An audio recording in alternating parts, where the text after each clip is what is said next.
Comment parler de sexualité dans son couple?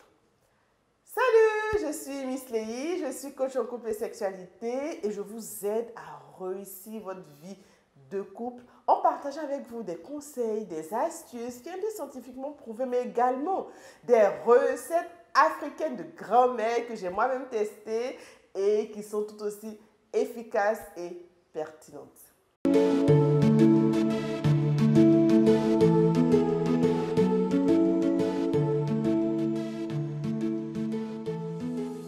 Quelques astuces pour aborder le sujet de la sexualité avec votre partenaire.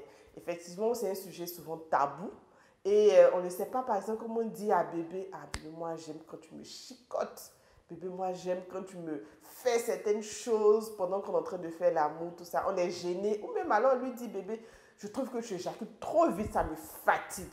Et comme c'est tabou, comme on a peur d'être jugé, comme on a peur de frustrer l'autre, finalement, il y a pas mal de non-dits dans le couple et après, ce sont des disputes à non point finir. Monsieur se fâche, madame se fâche, on entend des cris, mais on ne sait pas pourquoi ils sont fâchés. Personne ne dit exactement c'est quoi le véritable problème, mais quand tu fouilles, c'est une histoire de sexualité. Alors, déjà pour aborder le sujet, le premier point, c'est que toi-même, tu devrais te dire c'est pour le bien de mon couple. Voilà, c'est un peu comme si je lui disais, bébé, j'ai envie de manger, voilà, du foutou banane, quoi. En fait, arrêtons de surestimer la sexualité, de faire en sorte que non, attends, mais c'est quelque chose de précieux. C'est vrai que c'est précieux, mais c'est quelque chose de fragile, on ne doit pas parler de ça. Non, c'est pour le bien de ton couple. C'est mieux que ton partenaire ou ta partenaire te dise, voilà ce que je veux, que de ne pas te dire. Donc, il est important soi-même de prendre conscience que c'est pour le bien-être de notre couple, c'est pour la longévité de notre vie de couple et donc j'y vais à fond. Quitte quitte à créer des disputes ou je sais pas, à ne pas forcément me faire comprendre d'un premier coup, mais au moins je dis à mon partenaire ce que je veux et moi aussi j'écoute ce qu'il me dit parce que souvent on est apte à parler mais on n'aime pas écouter. Donc on est prêt aussi à entendre ce qu'il ou elle nous dira. 2. Quel est le moment où votre partenaire est le plus réceptif? C'est important. Peut-être que c'est après les rapports sexuels, peut-être que c'est le matin.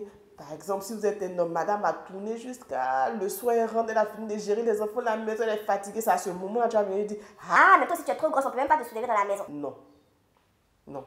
Elle ne sera pas du tout réceptive et la manière même n'y est pas. Donc, écoutez, observez votre partenaire et puis sachez à quel moment exactement votre partenaire est plus réceptif. 3. Guidez votre partenaire. Par exemple, quand il vous caresse le sein gauche que vous aimez, ayez le courage de dire oui, bébé continue, j'aime. Ou alors, quand il vous fait un peu mal pendant la pénétration, bien au niveau de ses caresses, dites-lui non, bébé, je préfère que tu fasses comme ci. Voilà, comme ça, vous le guidez, vous prenez sa main, vous touchez la partie qui, pour vous, est beaucoup plus sensible pour qu'il puisse savoir petit à petit, ah tiens, moi, ma femme, voilà, c'est quand je souffle dans son oreille droite qu'elle ressent des sensations. Mais si vous ne le guidez pas, il ne peut pas savoir. Arrêtons de croire que parce qu'on est marié, on devient devin. Non, on n'est pas devin. Il faut dire exactement ce que tu veux. Et enfin, ouvrez le débat à partir, par exemple, de cette vidéo. Comment on lui montre par exemple cette vidéo ou bien en allant par exemple sur mon blog, vous lui dites ah voilà, voici ce que Miss Léi a dit, toi qu'est-ce que tu en penses? Vous prenez un sujet, j'ai écrit tellement de sujets sur le couple et la sexualité, vous prenez un sujet qui vous concerne et vous lui dites bébé toi qu'est-ce que tu en penses, comment tu vois ça, qu'est-ce que tu penses du sexe oral, qu'est-ce que tu penses de telle chose, comme ça quand il va donner son avis, vous pourrez également rebondir et puis ça fera moins genre interview, sinon il sera braqué ou madame sera braquée, va dire ça va, ou il a entendu ça encore, mais ou il a vu ça et puis il vient me parler de ça. Donc vous lui montrez exactement soit la vidéo, l'audio ou le test écrit et puis vous en discutez. Vraiment c'est important de parler de sexualité, de sa sexualité avec son partenaire. C'est ce qui nous unit, c'est ce qui fait qu'on n'est pas frères et sœurs. Donc, n'ayez pas peur, n'ayez pas honte, osez, dites ce que vous pensez, dites ce que vous voulez et vous serez pleinement épanoui.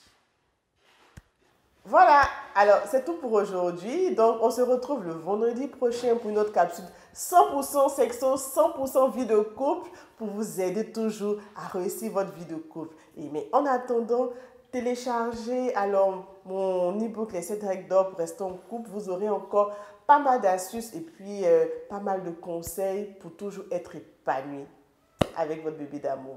À bientôt.